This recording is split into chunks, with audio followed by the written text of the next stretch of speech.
Hello, everyone. Welcome to One Mind Brainwaves. I'm Brandon Stagnan, your host. When I was hospitalized with schizophrenia in 1996 during my second episode, I met a very interesting individual who lived with bipolar disorder. And this is the first time that I ever met anybody and got to know somebody with bipolar disorder. I was about 26 at the time. And she experienced terrible bouts of depression. And I spent time talking with her and getting to know her. And it pained me. It hurt me to see her go through these horrible depressions where she couldn't feel any self-esteem or any hope for herself. And one evening in the hospital, it was an inpatient unit. She shared with me something she had written about her experience, and it was extremely poignant and creatively artistic at the same time. And this kind of underscored her overall personality as a very kind of engaging person to talk with, as well as her creativity overall. Ever since then, I've, had great respect for people who are very creative, and there may be a connection scientifically or within the brain between creativity and bipolar disorder. That's something our guests are going to talk with us about today. Never saw this individual after I left the hospital, but I still think about her a lot and the impression that her creative work left on me. So today's topic is mood disorders and creative insights. Feel free to post your questions for our guests at any time during the show.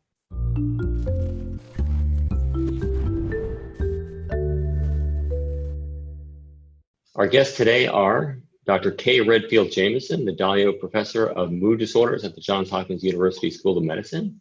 She's also an author, has written several best-selling books, including An Unquiet Mind, about her experiences with bipolar disorder. And my mom has read that book and really benefited from it in understanding her mom, who had bipolar disorder as well.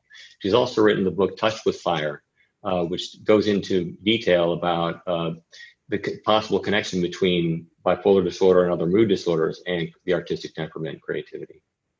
Also with us today is Luna, a mental health advocate, filmmaker, and composer, whose latest project is called Lunacy, a six-part musical odyssey through insanity. In it, he tells his story about his experiences as it's partly a rap performance and part social commentary, and it's extremely powerful to behold and to listen to. Kay, thank you so much for being with us today. Delighted. Thank you. Absolutely. Luna, thank you for being with us today. Thank you. Pleasure. Fantastic. So Luna, I'd love to hear, and I think our listeners would be really excited to hear a bit from your Lunacy project, some of the rap that you've written, maybe the part that's called Lunacy, the actual titled part. Would you please share that with us? Would you like to perform that? Absolutely.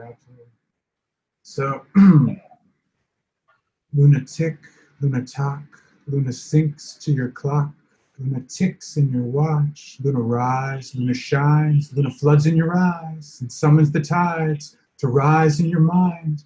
As your spine aligns with the sky, the shine cries in your eyes, and strikes fire in your mind. It lights up your sight, bright, wide, and divine. What's this? An apocalyptic eclipse, an accursed advertisement, the word master inside it. Am I insane? Or did I become a slave to a card named Master? Swiping it faster, to fill bigger gas guzzlers and kill bigger massacres, to extract bigger stashes of gas from the earth? As I flip past the verse in the book of Revelation, Babylon has fallen because she made all nations drink of the wine of the wrath of her fornication. Am I whacked? Or is Babylon in fact modern Iraq? Do I need medication? Or did the USA force fornicate the place into a war-torn nation to drink its wine, licking every drip dry? Does my mind need to be zapped? Because I see it unleash these blasts of Islamic on the brink of atomic attacks? Should I be sedated? Or did they name us the great Satan in the book of Revelation while our administration races to fulfill the pages? It was 2005 those visions popped into my eyes. So either I'm a prophet of our times or the world just hadn't yet become as psychotic as my mind.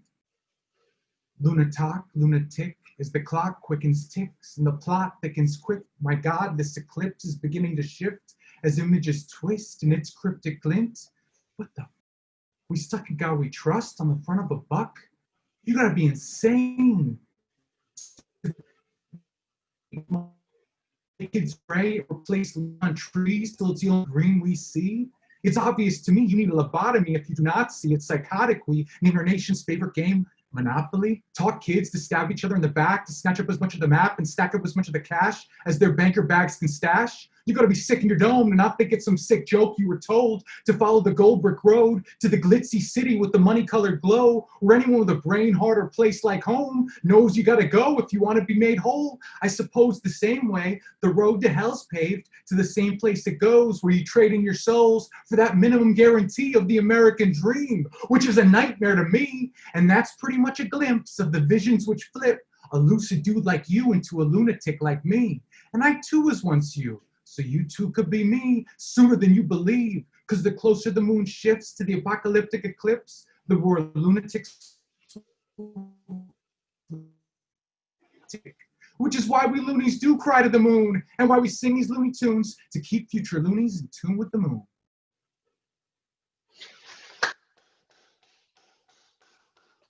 Wow, thank you, Paul. That was an amazing journey through the what's going on with our country today and overall society, as well as your experience of the whole situation in our world today. Thank you for sharing your perspective. It's extremely powerful to hear. Well, it's as much as possible what it's like to go manic. So just try to capture that experience. Thank you for sharing it. It's amazing to hear it from your inside perspective like that. We'll come back to that in just a little bit, and you can talk more about your project. So I'm glad you're doing it. Thank you for sharing it. Kay, I have a few questions for you. Let's start at the beginning. What do we mean when we say someone has a mood disorder? What are some common subtypes and symptoms of mood disorders, and to what degree is it a genetic condition? Please help us understand this a little bit, as well as the experience people have of mood disorders. Sure, we mean a lot of different things when we say mood disorders. We mean both generally just depression alone, and then depression with mania. And to answer your question about genetics first, yes, bipolar illness is particularly genetic. It's very genetic, one of the most genetic illnesses that we have in psychiatry for sure. But it's depression. The more severe and recurrent the depression is, the more likely it is to be genetic. And one of the problems we have at the moment, I think, until we really get the science done, is really what's the difference between somebody who has very severe recurrent depression and somebody who has, quote, bipolar disorder? And the answer is we don't know. We know that they're more similar than dissimilar. So when you're talking about mood disorders, you're talking about a syndrome of changes in mood and energy and thinking and in behavior. And so obviously, like everything else, whether you're talking about temperature or blood pressure or thyroid problems, it's on a continuum. So you can have someone who has very little mania to someone who is full-blown psychotic manic. You can have somebody who is sort of mildly depressed. With depression and with mania, you have changes in both in mood, in thinking, and in behavior, energy levels, sleeping patterns, and so forth. So in some ways, they're almost diametrically opposed, so that when you're manic, you have speeded up thinking, extreme irritability, and about 50% of people who get manic, they get very euphoric and expansive and high and enjoy the state very much. Maybe another 50% do not. They get very paranoid and very irritable, but they don't have that euphoric quality to them. And what we know is that those are really very different kinds of people and very different kinds of illness, depending on whether you get euphoric or you don't get euphoric. The energy level in people who are manic is very high. So it's a high voltage state. People talk fast, they pressure other people, they get involved in kind of reckless behavior, expansive ideas, they buy a lot of things that they may or may not need, may or may not be able to afford. And it's very addictive. I mean, it's I think anyone who's been manic, and certainly people who get expansively so, will say that on the way up, it's as good as it gets, So it's a human issue, but it's also a clinical issue, because it's very hard to tell somebody who's feeling better than they've ever felt in their life, that they're sick. Nobody's going to believe that, and you lose your credibility from square one. In depression, it's very much the opposite in many respects, in terms of people slow down. Everything ratchets down. The irritability may still be there, but people can't think clearly. They can't concentrate. They can't think. Everything becomes an ordeal. There's no energy. People either tend to sleep a lot or can't sleep. Whereas in mania, again, it's a high energy state. So you've got these two very different states. And one of the very interesting things about bipolar illness is that if you have it, you have both of those states at one time or another, and generally often. So you've got to reconcile those things. You've got all these opposite, conflicting ways of looking at the world, and somehow you've got to make sense out of it. What's true, what's not true. Depression is obviously a devastating condition, and for people who get depressed, very often they get very suicidal, and there's a very high suicide rate attached to depression and bipolar illness. So from a human and clinical point of view, the most important thing is trying to keep people alive long enough to get them well. And that's a very real issue. Thank you for explaining about those different types of mood disorders. To what degree does your experience as somebody who's lived with bipolar disorder inform your psychiatry and your practice? Well, I hope a lot. I'm a clinical psychologist. I wasn't at all interested in, I was an assistant professor when I first went wildly psychotically manic. Before that time, I had zero interest in mood disorders and depression or mania.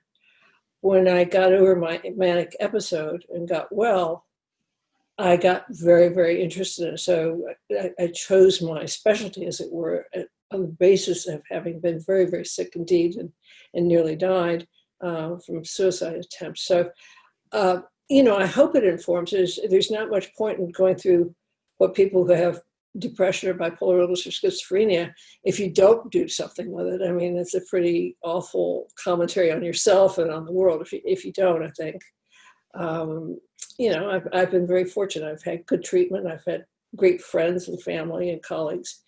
So I felt a very strong sense of wanting to give back. But it informs, I think that, I have a very strong sense that you have to be straight with people. And one of the things you have to be straight about is that for a lot of people with bipolar illness, there's a chunk of their lives it's very much to the better, or they at least think that it's to the better. And you can't ignore that, or if you do, you're not going to be able to understand the illness. And so I spend a lot of time with residents, for example, and medical students, and saying, look, yes, it's a terrible illness. Yes, it's costly. People die from it. But it's also important to realize that people treasure certain parts of it. And that's important to understand that. Yeah. Okay. Thanks for going over that too. And your personal experience, it lets you know that from a direct, perspective of having gone through that yourself. Thanks for the work that you do. It's very important, and I'm glad you do it. You've written extensively about, kind of on that note, you've written extensively about the link between mood disorders, in particular bipolar disorder, and the artistic temperament and creativity. And is there a scientific basis for that? And what is your knowledge about how there can be a connection between mood disorders and creativity? Do people with psychosis and creativity have a unique way of seeing things that can be helpful for them in their lives as well as for others around them sometimes? Yeah, I think a couple things. First of all, the science is stronger and stronger, and it's actually quite strong, showing the relationship. There have been recent review studies looking at all the studies that have been done. So, close to 200 studies finding an increased rate of bipolar illness in creative groups, and whether you're talking about the arts or sciences or business. And I think there are a lot of reasons why that should be so. And it's important not to romanticize this illness. Again, most people who have bipolar illness are not particularly creative. And I think it puts an undue expectation on people to sort of have this notion that there's this gift floating around everybody who's got some sort of mental illness, because it's not true and it's not fair. But it's certainly true that there are a lot of studies, and a lot of them, with really large numbers of people now. In the last 10 years, of several studies of over 200, 300,000 people looking at this issue. People doing increasingly doing brain scans, doing genetic studies. So it's not just the old-fashioned Greek notion that of Plato and Socrates, that people who were mad were much more likely to be poets and philosophers and musicians. But that's been a consistent cultural notion that's gone through the centuries. And it turns out in the last century here, we've shown that that's true. And then a lot of reasons, I think particularly what you see is in the arts, you see a very strong connection. And some of that's because the arts let people be odder than in medicine and science. I mean, there are a lot of highly creative people in medicine and science who have bipolar illness. But they have to get into medical school before they get really sick. Okay, so there's medicine and science are not so forgiving. You can't be ill in the same sort of way that you can be in the arts. But I think some of it is, when people get manic, their thinking changes profoundly, and people think much more rapidly, and they have an expansiveness. For example, just listening to the wonderful rapping, that kind of leapfrogging along with mental state of kind of going from here to here to here to here to here, but having some control over it, so it isn't just random, psychotic ramblings, but it comes together with a combination of discipline and free thought. But that's one of the most common things, and it's reason why writers disproportionately in the arts, because of a certain loosening, and particularly poets, that kind of rhythmic pattern. So if you look across all fields, whether you're talking about science or business or the arts, the group that has disproportionately bipolar are the poets. Fascinating. Wow. But if I could just say one thing, but there's also a temperament that's attached. Some of it's the cognitive changes, some of it's just the way the brain's kind of on fire. But some of it's temperament that goes along with both people at bipolar illness and people when they're manic, which is recklessness, bad judgment. I mean, these are things that you don't want to say necessarily good things about, but the fact of the matter is, you want a certain amount of recklessness. You want people to take chances that they would not otherwise take, to take risks that they would not take. And I think that's a very important part of the artistic temperament as well. Yeah, okay. Thanks for explaining that so well.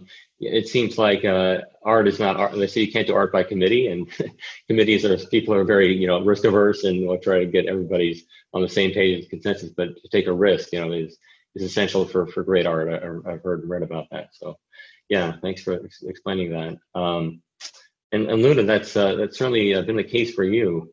You were diagnosed with bipolar illness at age 24, and you've talked about it as having like a love-hate relationship with your diagnosis and your condition, but you ultimately embraced it as a gift. How did you come to realize this for yourself, and what does it mean for you today? Well, like I look at K. Jamison really said it well in terms of the gift coming from the mania's initial expansiveness of thought, where rapid patterns are forming, but a sense of aesthetics and discipline to bring order to chaos or harmony to chaos, as your sense of aesthetics is shaping the rapid fire connections that are being made in the brain, with insights. So when I did the performance of Lunacy, saying that was my experience of going manic, a lot of it was seeing insights I didn't see before and drawing connections I didn't make before until I was going manic. And a lot of the interesting thing is that before I went manic, I was already in a creative field, which is screenwriting, but it was actually going manic that started my delve into rap, because when you go manic, you automatically start speaking in rhyme. It's a textbook manic symptom. So those patterns were already being formed, and the experience of intense emotion, both for during the depression or at least the reflection on the pain of the depression and the mania, is what led me into rap, because it was just a way of bringing some kind of meaning to the most horrific states, and some kind of order to the chaos.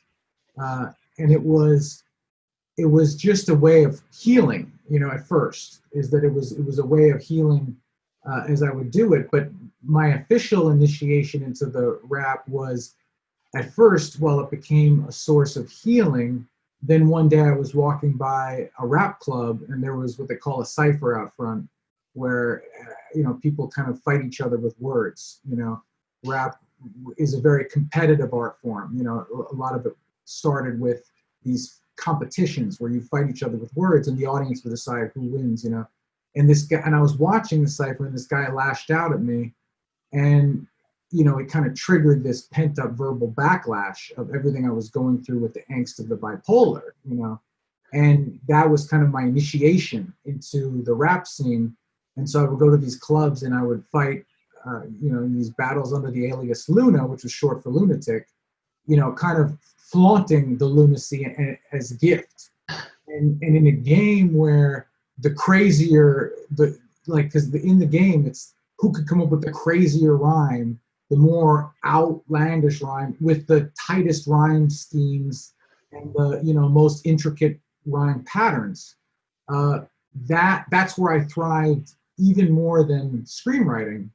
I was not only thriving in those battles, but now the people I'm working with who reached out to me in SoundCloud, if you type in Google best lyrical rappers, 3 of them appear on the front page of the images, which is Killer Priest of Wu-Tang Clan, Cannabis, and Chino Excel. These guys are like, Cannabis. Eminem insulted Cannabis like in 3 different raps because of how much of a rival they were in the battles. But these guys reached out to me through. We're doing that in collaboration, and it's getting a level of support that even my screenwriting hasn't gotten. Like, my screenwriting's been an uphill battle, whereas which is it's a creative form. But since the bipolar sparked the rap, that's kind of gotten a lot more momentum naturally. Yeah, it flows from you. It's a natural component of you, the way your brain and your mind are working, and you really feel like it's a part of you. It sounds like you really identify with that, and it's going great. I mean, you made all these connections, and really excited to see what success you've had so far. Yeah, it's coming along very well, very rapidly. We just got this guy Ed Young, Source magazine, one of the creators of Source magazine, who's creating the hip hop magazine, who's just met him, and he's expressed interest. And in addition to these rappers, we have Havoc of Mobb Deep, who's doing instrumentals for it, as well as Alchemist, who's does great instrumentals.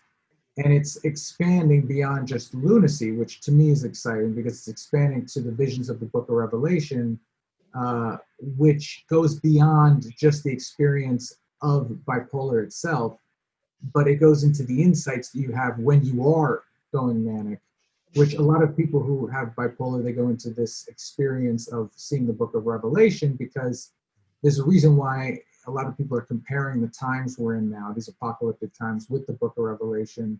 But the symbols and the imagery in the Book of Revelation have multi-dimensions, and you'll see them repeated in the tarot cards, like the 4 beasts are the same animals that you see on the World Tarot card, because these are mythological elements coming from the unconscious that resonate with a lot of people. So what I'm excited about is that it's not going to be just the experience of bipolar, but it's going to be what it's like to see the world through bipolar eyes that gives value to people with bipolar as having an understanding of something more than just their illness, but insights into the world. Yeah, fantastic. And I can't wait to hear what you create, on that score. To hear your insights as somebody with bipolar on the world through that lens. Should be extremely valuable for everybody to see. You've also had to manage your gift at the same time as kind of reveling and using it as a strength. How has medication and treatment affected your ability to engage in work and relationships? But how does it affect your artistry and your ability to experience life in the deep way that you have? Well, Kay Jamison told me something. Kay Jamison is a big hero of mine, actually. Since I first went manic and I came across her book, Touch with Fire, that allowed me to see it as a gift.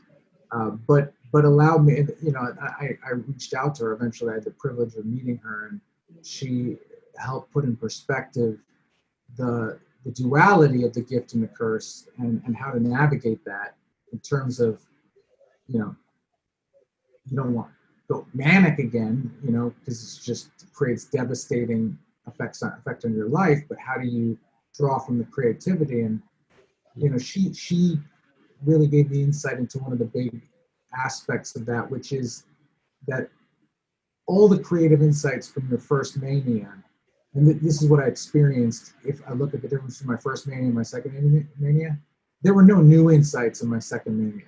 All the, when you go manic, the brain is completely activated. So every connection between every neuron is made, every synapses is made, and you have insights for a lifetime of creativity. And you have reflections to draw from the most extreme emotional states, both from the depression and the mania. And it's about tapping into what remained in your consciousness, even if it's deep in your consciousness. And she explained that sometimes it takes and it's true from my experience, that it takes 10 years before you can even fully articulate what you experienced in a mania.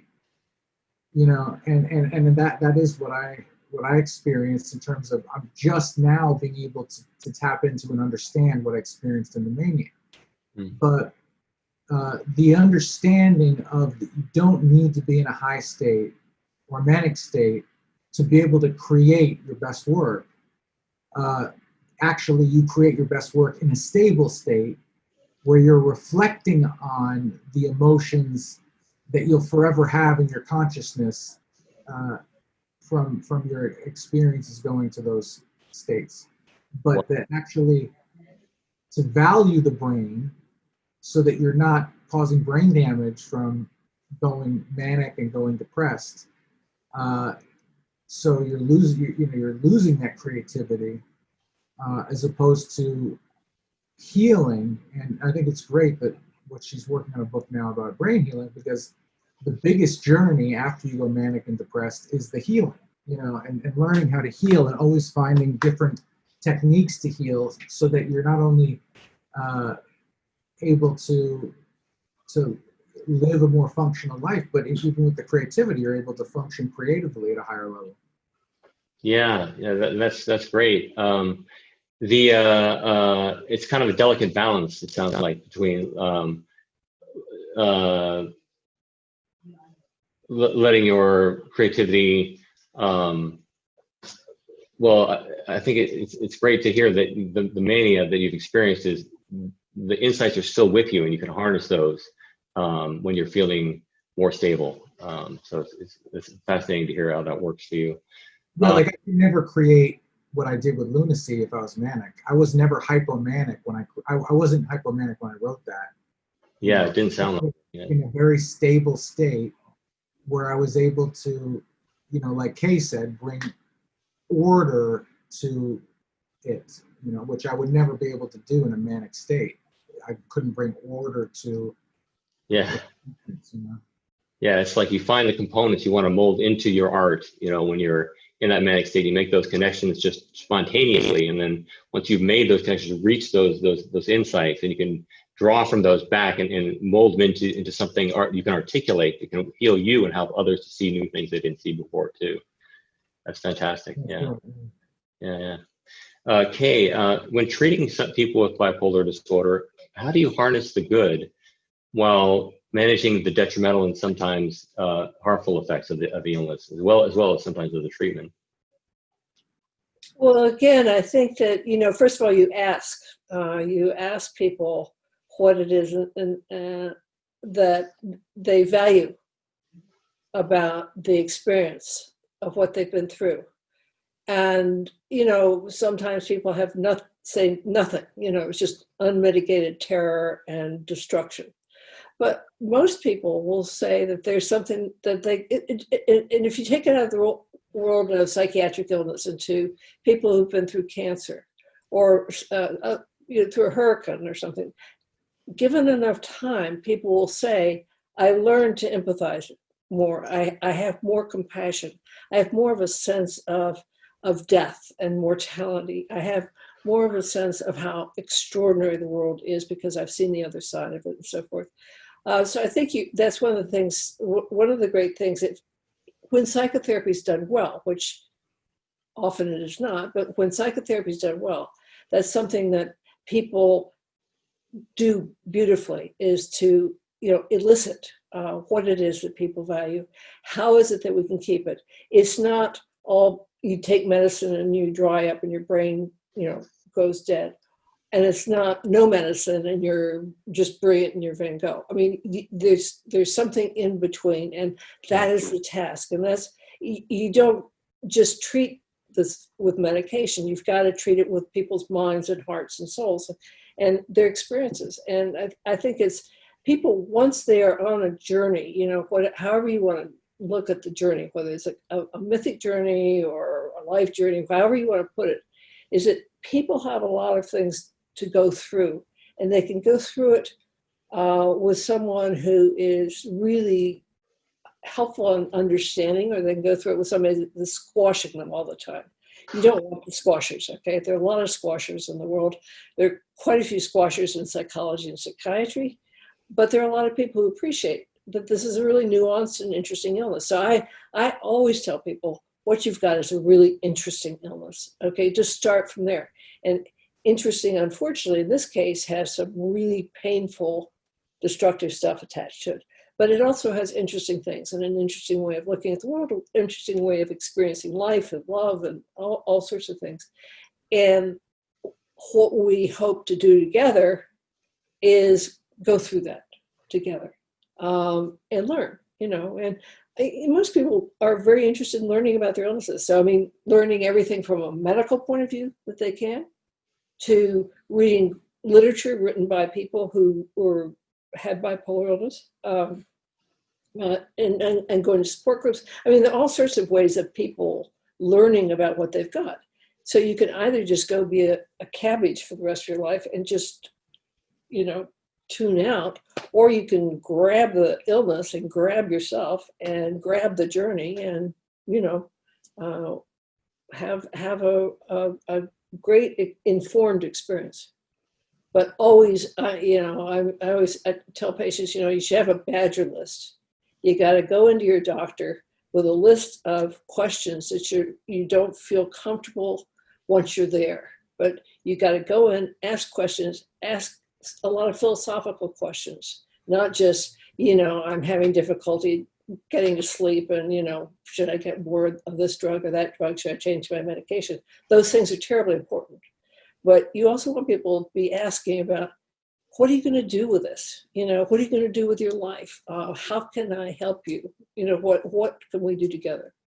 Yeah, that's fantastic. So it's not just an illness, something that you have to deal with, but it's something that you get to deal with at the same time. It's something that it's a characteristic of who you are. And though it doesn't define you, that can be a delicate balance. We were talking about that before the show, but it doesn't define you. It's still part of, the essence of who you are, in a sense. And so it's like, how can you make the most of it? You play the hand. How do you play the cards you're dealt?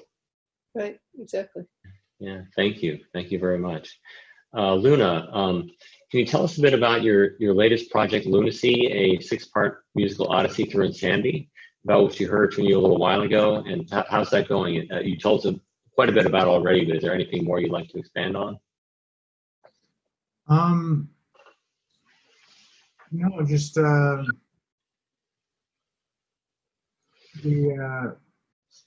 I think it's also an opportunity that one of the things we're excited about is using rap battles to deal with the social issues online in a more interactive way in an age of Me Too, where you can really bring up issues of stigma, discrimination. That's one of the things we're going to do, and it's connected to the project that I'm excited about, is to raise the dialogue around mental illness, because there's a lot of things that like make us the Joker. They make a character whose mother has mental illness, has mental illness from her, who goes out and shoots people when he gets sick and he goes off his meds, and no one complains, no one comes out about it, and it's tolerated, things like that, So I'm also very excited to deal with the press and, creating shows like 13 Reasons that led to many suicides, and that there's no accountability for that. I'm very excited about the rap battle element. Thank you for elevating a conversation like that. I can't wait to see how that goes. Getting people engaged, participate, that will really involve people to own, the new mode of thinking. I think that's fantastic how you're approaching that. Today, we're talking today about mood disorders and creative insights with Dr. K. Redfield Jamison, who is Dahlia Professor of Mood Disorders at Johns Hopkins University School of Medicine, and author of An Unquiet Mind, as well as Touched with Fire, books about bipolar disorder and as well as creativity, as well as Luna, a mental health advocate, composer, and filmmaker. Don't forget, you can post questions for our guests online at any time. Kay, we're inspired by stories of famous people with bipolar disorder who've been amazingly creative, people like Vincent van Gogh, as you mentioned before, Cole Porter, Emily Dickinson, and a remarkable number of other artists and poets, as you went into earlier.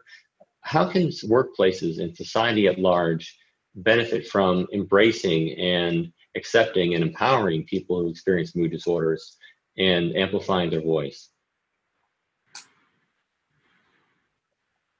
It's really hard. I mean, I've worked occasionally with businesses to try and do this. I mean, some of it requires just such a concentrated amount of learning. And there are a lot of illnesses that people have in workplaces, right? So mental illness is really common. It's the most common, obviously alcoholism as well, but diabetes, heart disease, and so forth. So it's very hard to expect workplaces to be, I think, too deeply educated, however much one might want that. I do think that having more available online for people to learn from, is really helpful, to just learn about, A, how common it is, B, how costly it is if you're an employer, not to treat it, and how much people suffer, and what can you do about it.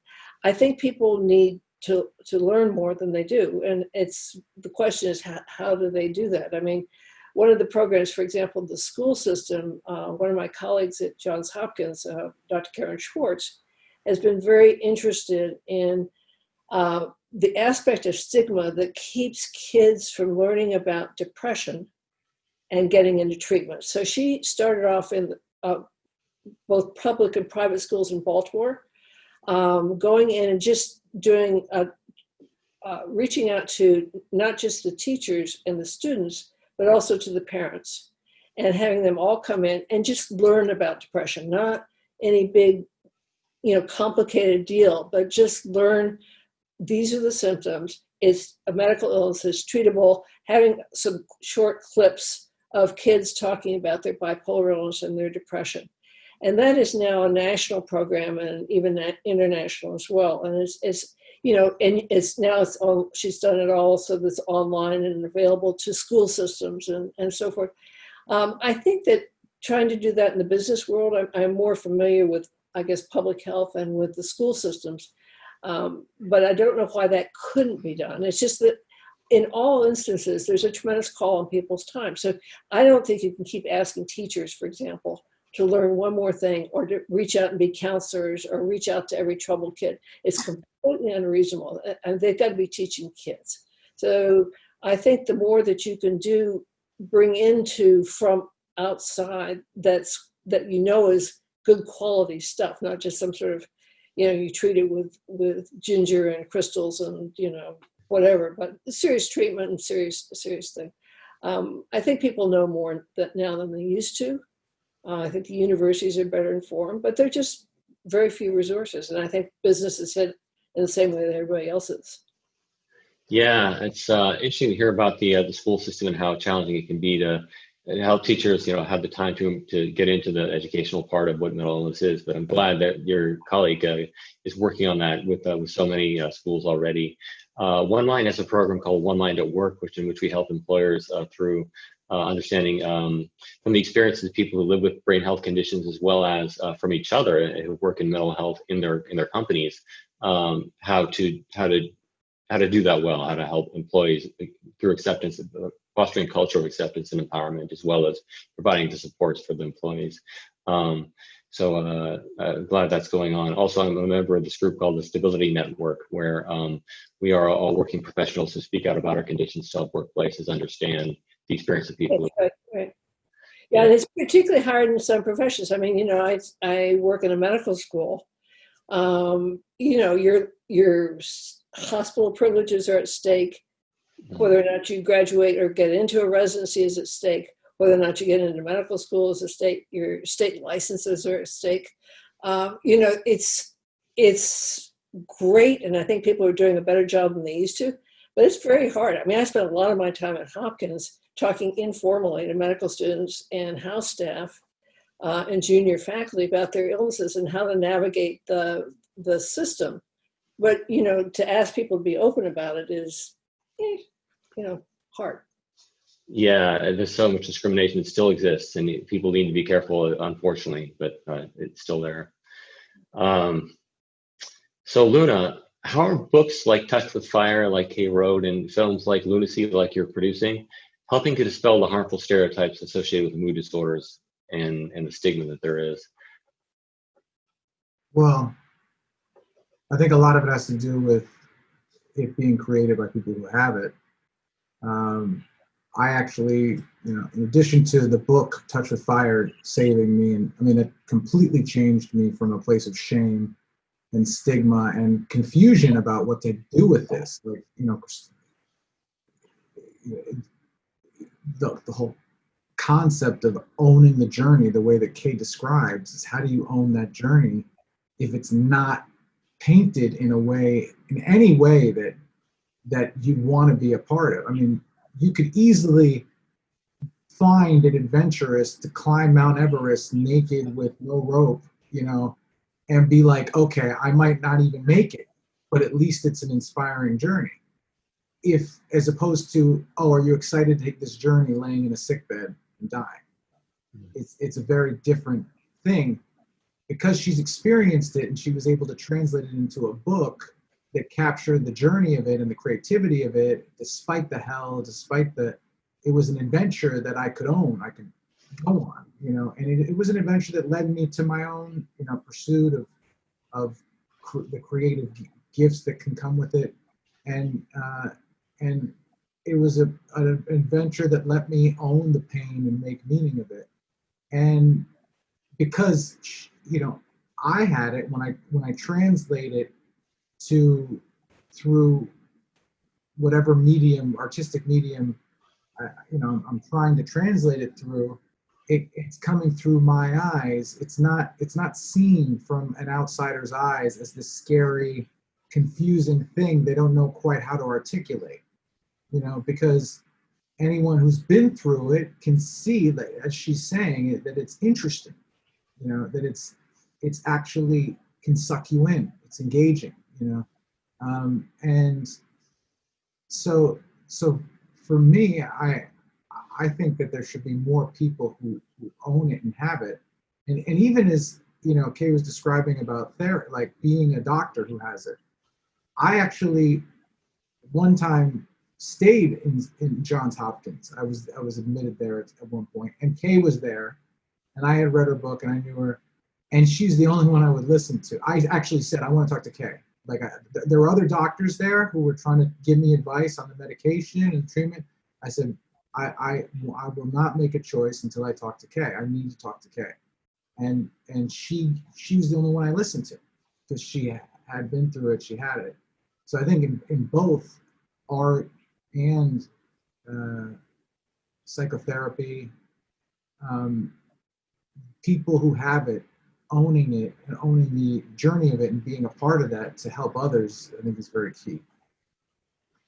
And it's like passing on through generations, because when I was first sick, people didn't talk about bipolar illness or manic depressive illness, really. And I had no one. I was sitting there as an assistant professor in my office, and I knew nobody, or I didn't know anybody who acknowledged having bipolar illness. And I was just completely alone. I was terrified. The prognosis then was much worse than it is now. And I reached out to a couple of men who had written about their experiences. One was a film director, a great film director, Josh Logan, and the other was a writer named Sloan Wilson. And I wrote both of them, and I said, I'm an assistant professor, next to no women in the department. I'm alone and terrified. What do I do? And they both wrote back and they said, it's really hard, and you just got to start from that point. It's really, really hard. And then, they kept writing, but it was something to hold on to, because I didn't know that people could make it.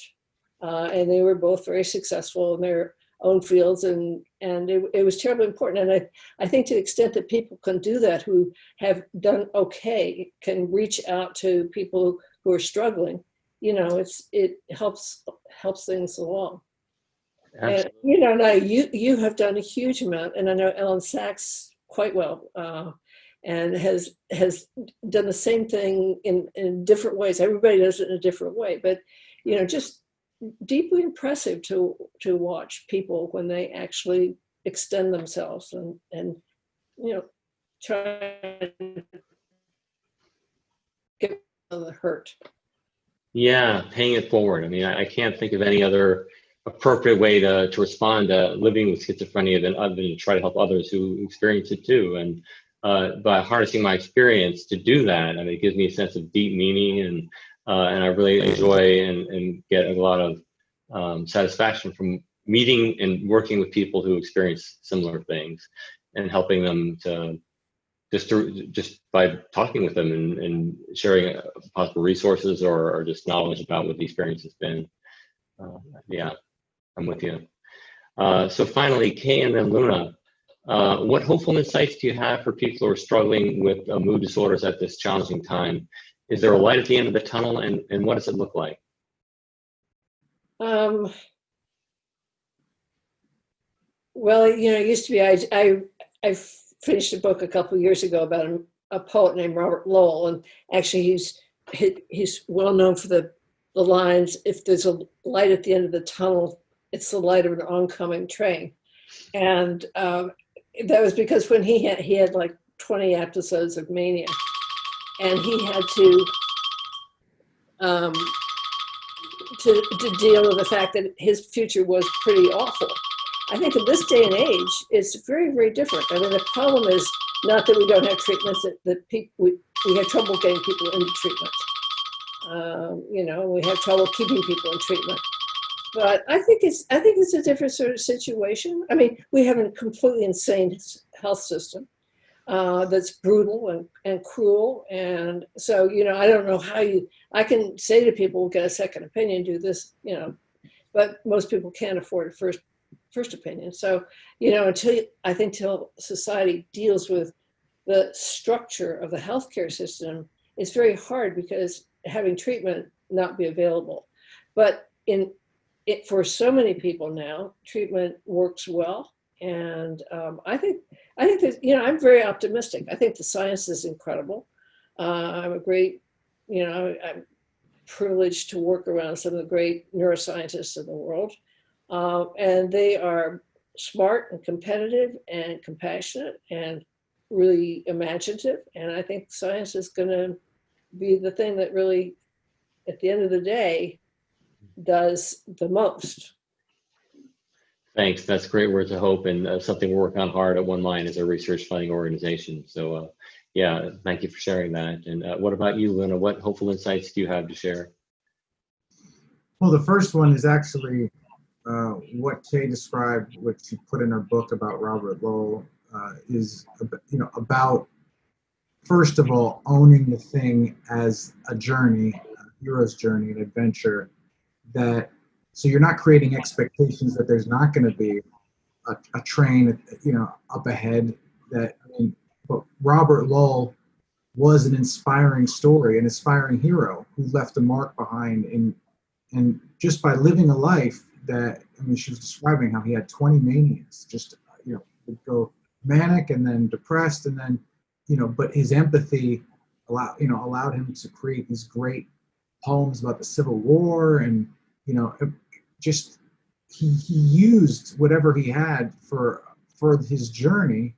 And like you do, and Kay does, in terms of using it to help other people with bipolar, there is to own that it's a journey and to not expect that it's just going to be sunshine at the end of it, but to really get in the spirit of it being a journey, that all journeys have pain.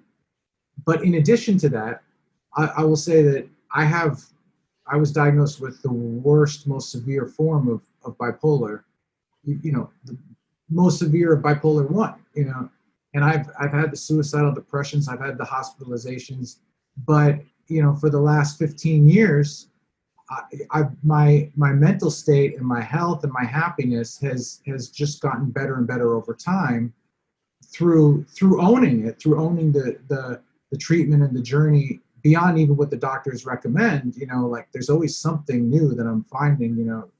Now it's intermittent fasting with the keto diet, which has been known to have great impact on brain functioning, and bipolar brain is very sensitive to brain inflammation from insulin or sugar. Like intense exercise. I did a 2-hour run just, a couple hours ago.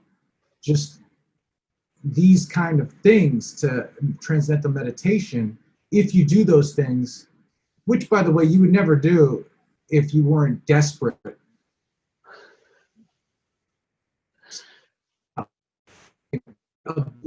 People around you who would never do that stuff because they're complacent in their peace, but if you own the spirit of that desperation to thrive and evolve beyond your condition, you can reach a higher level of treatment and happiness than before you had bipolar, if you get in the spirit of that.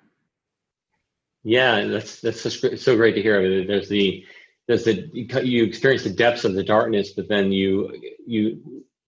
what you have done is extraordinary in terms of looking at the ways to enhance your own wellness, to go beyond just where you were before. And that's really inspiring to hear about. I think anybody can benefit from trying things like you're talking about for their own wellness, if it suits them, if it fits their who they are. Thank you so much, Luna, for sharing your insights and your perspective. It's an honor to have you here. Kay, likewise, thank you so much for being on Brainwaves today. And viewers, thank you too. If you have follow-up questions you'd like to ask, please visit onemind.org/brainwaves.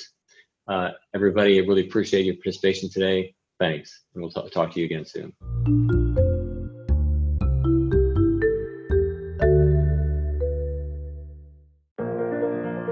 Mental health is stepping out of the shadows and into the spotlight. I think I need help. Can you talk? Struggling. I'm here. Depressed. Can't sleep. But we need the science and solutions to change lives. Now, more than ever, we are in this fight together. We are of one mind, accelerating brain health for all. Help us fund new treatments at onemind.org.